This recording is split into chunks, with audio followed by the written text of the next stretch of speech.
के गांव में टुनटुनी नाम की एक गरीब चिड़िया रहा करती थी। टुनटुनी चिड़िया गरीब होने के कारण भी बहुत ज़्यादा ईमानदार थी, इसलिए गांव के सभी पक्षी उसकी बहुत प्रशंसा करते थे। ऐसे ही एक दिन एक खतरनाक चील उस गांव में न जाने कहां से आ जाती है, जिसे देखकर गांव के सभी लोग बहुत ही डर जाते हैं। हो, मुझे बहुत जोरों की भूख लगी है, मुझे खाना दो, नहीं तो मैं तुम लोगों को मारकर खा जाऊंगी। उस खतरनाक चील की बात सुनकर गांव के सभी लोग बहुत ही डर जाते हैं और अपने अपने घरों से खाना लाकर उस चील के पास रख देते हैं। उस खाने को देखकर चील आग बबूला हो जाती है और खाने को उठाकर दूर फेंक देती है। अरे मूर्ख गांव वालों, मैं तुम लोगों की तरह रूखा सूखा खाना नहीं खाती। मुझे खाने के लिए ताजा मांस चाहिए। मैं तुम लोगों को शाम तक का समय देती हूँ, मेरे खाने की व्यवस्था करो, नहीं तो मैं तुम लोगों में से किसी को जिंदा नहीं छोड़ूंगी। इतना कहकर चील जंगल की तरफ चली जाती है। चील की बात सुनकर सभी गांव वाले हैरान हो जाते हैं। सुनो गांव वालों, हमें उस चील को मनपसंद का खाना देना ही होगा, नहीं तो वो हम में से किसी को नहीं छोड़ेगी। हमें पैसे इकट्ठे करके उसके मनपसंद का खाना तैयार करना पड़ेगा। सभी गांव वाले टुनटुनी की बात को मान जाते हैं और थोड़ा थोड़ा पैसा इकट्ठा करके टुनटुनी को दे देते हैं, जिसे लेकर टुनटुनी शहर जाती है और वहां से ढेर सारा राशन लेकर आती है। उसके बाद सभी गांव वाले मिलकर उस चील के मनपसंद का खाना बनाने लगते हैं। थोड़ी ही देर बाद सारा खाना बनकर तैयार हो जाता है।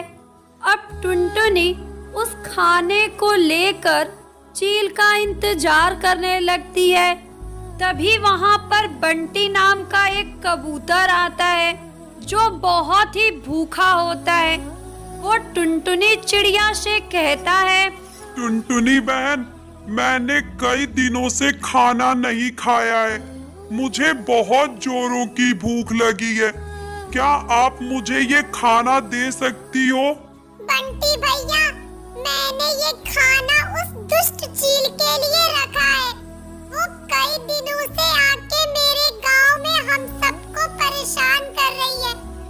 अगर ये खाना मैं आपको दे दूंगी तो वो हमारे गांव में आकर हम सबको खा जाएगी। लेकिन कोई बात नहीं बंटी भैया, आप ये खाना खा लो। मैं उस दुष्ट चील से निपटने के लिए कोई ना कोई उपाय जरूर बना लूंगी। कुछ ही देर में बंटी कबूतर टुनटुनी चिड़िया के सारे खाने खाकर खत्म कर देता है। खाना खाने के बाद बंटी कबूतर टुनटुनी चिड़िया के दयालु स्वभाव पर बहुत ही ज्यादा खुश होता है और टुनटुनी चिड़िया से कहता है, टुनटुनी बहन, मैं एक बहुत ही बड़ा जादूगर हूँ। मैं तुम्हारी परीक्षा ले रहा था बहन, तुम उस परीक्षा में सफल हुई। तुम एक बहुत ही अच्छी और दयालु चिड़िया हो। मैं तुम पर बहुत ही खुश हूँ। मैं तुम्हें कुछ देना चाहता हूँ बहन। ये लो, ये एक जादुई मटका है। जब तुम इसे जमीन पर रखोगी तो वहाँ एक विशाल मटका घर बन जाएगा और तुम इसमें छिप जाना। जब वो चील आएगी तो वो तुम्हें और तुम्हारे गांव वालों को नहीं देख पाएगी और वहां से चली जाएगी। इतना कहकर बंटी कबूतर वहां से चला जाता है। उसके बाद टुनटुनी चिड़िया वो जादुई मटका लेकर अपने गांव में आ जाती है और उसे जमीन पर रख देती है।